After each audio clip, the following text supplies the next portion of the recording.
Welcome to Weekly Digest, where we highlight the work of ministers of government as they push the administration's development agenda. The last week ended with the Ministry of Human Services and Social Security hosting its We Lift 2 exhibition at the Artichung Conference Centre. The event was held in recognition of the innovation and empowerment of women. The event also coincided with International Women's Day. Minister Dr. Vindhya Prasad said everyone has a role to play in gender equality. We Lift is exactly what it suggests: lifting up women, elevating women, empowering women, engaging women, and bringing us all together so that we can do all of these things. We live in a country where gender equality is not just a terminology, it's an active mission for all of us in this room, beyond this room, and right across the length and breadth of Guyana. Also on Saturday last, a table tennis academy was launched targeting youths between the ages of 6 and 16, orienting them into the sport. The initiative was undertaken through a collaboration with the Ministry of Culture, Youth and Sport and the Guyana Table Tennis Association. When we take the time to do this, it's not because we want to drive the attention towards ourselves. Sport is very important for the country. It's very important for you as young people because that's where you get a lot of your skills and disciplines and learning how to work with each other and understand each other. Minister Ramson said government will work with stakeholders to ensure development of sports in Guyana to a level that can be admired. From our end, what really matters to us is consistency.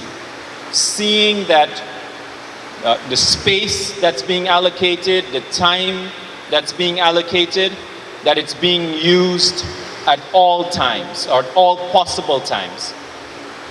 Before, it used to be the case that when we wanted to use these facilities, it would come with a fee. We have waived fees for the usage of our facilities for the sports academy. Operation Cleanup continued last week on the East Coast Demerara. The campaign, started by the private sector to beautify the city, has been fully supported by the government and has since been adopted by communities countrywide. Leading the exercise were Attorney General and Minister of Legal Affairs, Senior Counsel Mohaber Anil Nanlal, and Minister of Health Dr. Frank Anthony. Communities cleaned include Buxton, Enterprise, Enmore, Vryslust, Better Hope, and several others along the East Coast corridor. This exercise can unify and unite our people. I don't think any segment of our population would want to tolerate a dirty environment. We are Guyanese. We were brought up in a particular cultural environment. All of us were told as young children growing up that cleanliness is next to godliness, irrespective of which political party you support, irrespective of which ethnic group you belong. That is a seminal Guyanese principle that was taught to us by our parents and foreparents. And you are seeing now that Guyana coming out on this initiative started by the President, and the expression of support that you are seeing here obviously goes beyond all type of barriers. We like to appeal to residents to come out and join this campaign because at the end of the day, it's keeping your community clean. And when we clean a particular area, I think it's very, very important that we maintain that cleanliness. Persons living in the community, we also have to adopt a different attitude, and we have to talk to people when we see them throwing away a plastic bottle or a wrapper or something. We have to talk to them that this is not the right thing to do. They need to dispose of their garbage in a more appropriate manner. Scores of women and men marched along Main Street, Georgetown on Sunday in observance of International Women's Day. Among them were First Lady Mrs. Arya Ali, Minister within the Ministry of Housing and Water Susan Rodriguez, and members of the diplomatic community. Addressing the gathering, Mrs. Ali said government will ensure women empowerment by providing opportunities for women and girls to acquire knowledge and skills in every area possible. The Ministry of Legal Affairs, in collaboration with the University of Ghana on Monday, launched a new Certificate in Advocacy and Evidence for Summary Courts Prosecutors program to ensure victims of criminal offences benefit from effective representation. The program was launched at the George Walcott Lecture Theatre. Attorney General and Minister of Legal Affairs Senior Counsel Mohamed Anil Nanlal said prosecutors play an important role in the justice system. Justice is not a one-way street. Justice has two sides. It has the public's interest. It has the victim's interests. It has the state's interests. All amalgamate and become the responsibility of the prosecutor to preserve, protect, and advance. The course comprises 71 individuals who have attained their bachelor's degree in law from UG but did not further their legal education at any of the regional law schools. This program would also ensure a prosecutor is placed at every magistrate's court in the country.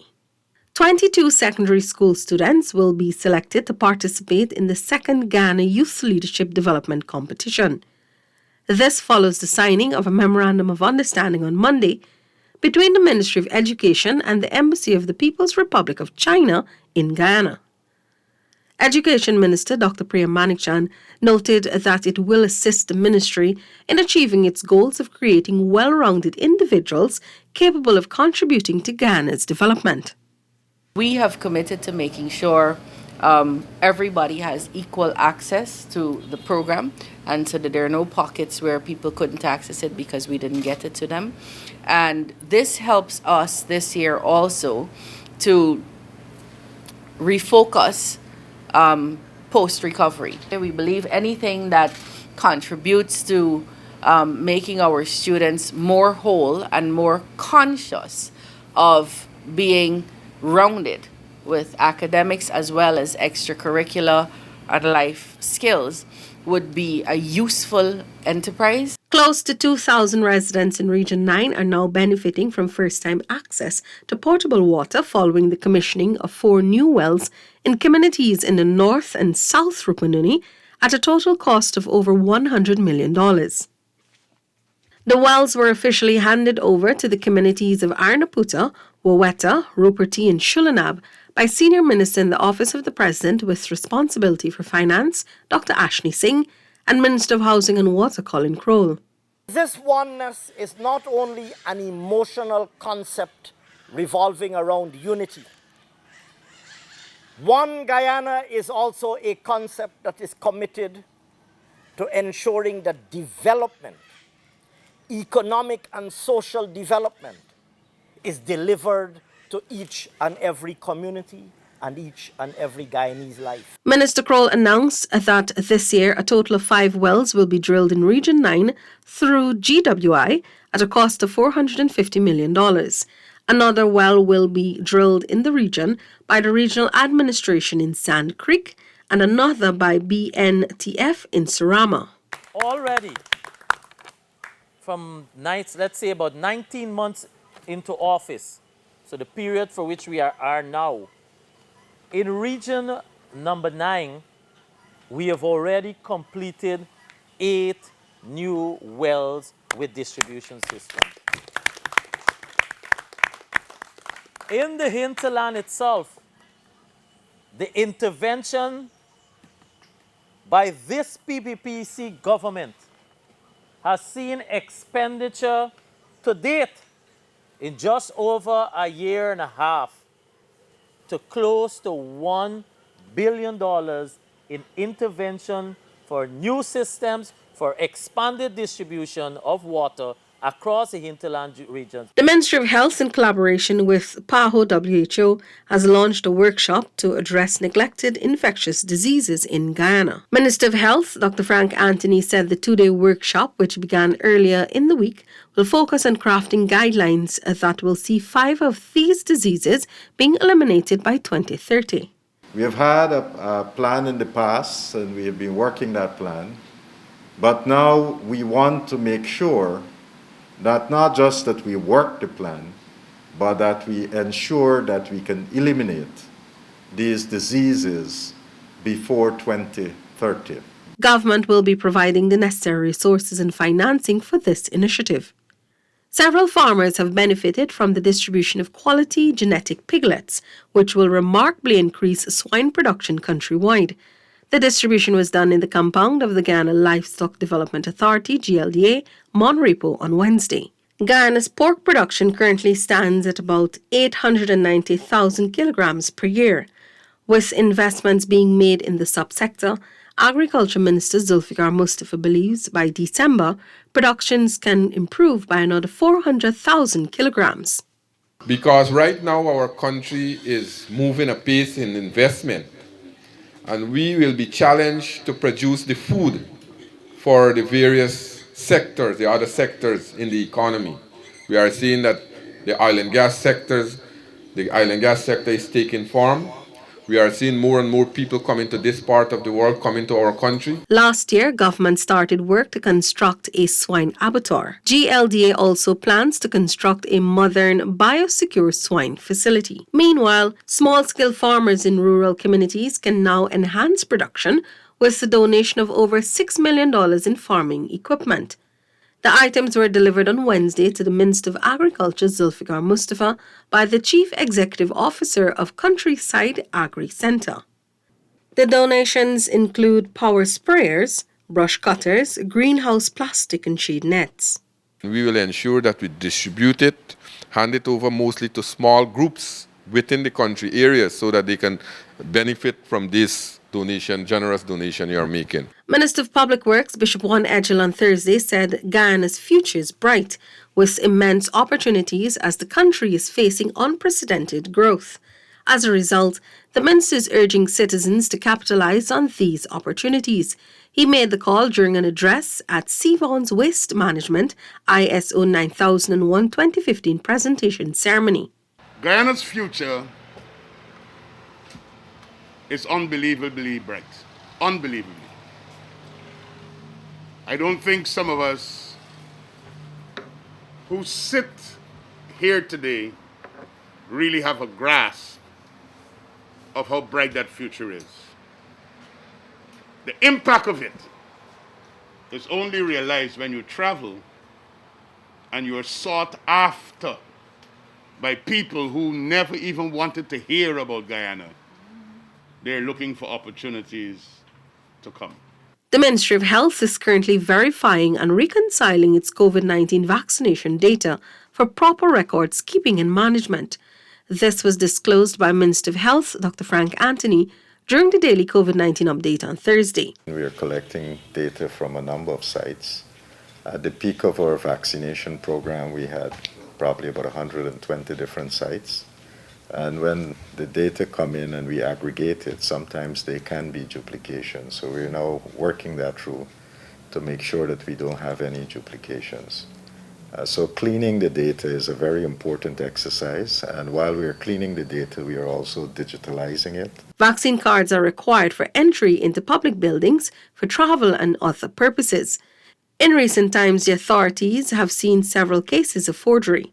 But Minister Anthony says with the new system, forgery will be more easily detected. Meanwhile, Dr. Anthony says strides have been made in treating people with kidney illnesses locally.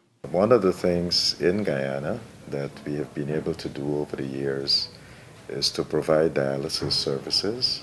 And more recently, the government has announced that we would be giving assistance to dialysis patients so that they can get about $600,000 to assist them with their dialysis. So I think that has been a very positive measure for a lot of dialysis patients who would have otherwise had difficulty accessing this type of service. The transplant bill recently passed in the National Assembly would also allow for the setting up of an agency for a donor and patient registry to facilitate transplants. Guyana and the European Union have agreed on a detailed roadmap for implementing the Ghana-EU Forest Law Enforcement Governance and Trade Voluntary Partnership Agreement, VPA, which aims to improve forest governance and verify the trade in legal timber. The aid memoir was signed on Thursday by Minister of Natural Resources Vikram Bharat and Ambassador of the European Union to Ghana, Fernando Ponce Canto, after a meeting with various stakeholders. In no way the FLED VPA or the low carbon development strategy that is in the consultative process right now is speaking towards reduction in forest activities, reduction in harvesting of wood or the production of wood products.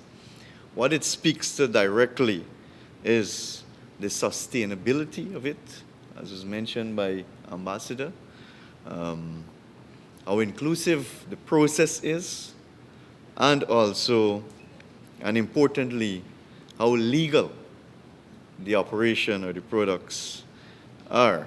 Minister Bharat made it clear that this agreement in no way means that the country is cutting down on forest activities, but ensuring that it is done in a sustainable legal manner. Meanwhile, the EU ambassador noted that follow-up is important and the VPA could be signed by September. Citizens across the country are being urged to register with the National Job Bank online to be gainfully employed. The website was officially launched on Friday at the Ministry of Labour's boardroom. In brief remarks, Minister Joseph Hamilton said this initiative aids in fulfilling government's commitment to providing 50,000 jobs for citizens. He says this is also a great avenue for those trained with the Board of Industrial Training. The Board of Industrial Training and CRMA, they actually are twins here because they have to work together and collaborate, because it's not just the training, it is finding a medium to ensure that people can find a job. And that is why this job bank is important. So to us and to the nation as it develops. The minister says there is no fee attached to registering with the online job bank. He said moving forward, the ministry plans on partnering with employment agencies to increase persons' chances of employment. We are working on a registration form. We're seeking legal guidance in that regard because we want all employment agencies operating in this space to be registered and regulated by the Central Recruitment and Manpower Agency. It's not a free-for-all. We will not allow a free-for-all. So that is the first issue. Secondly,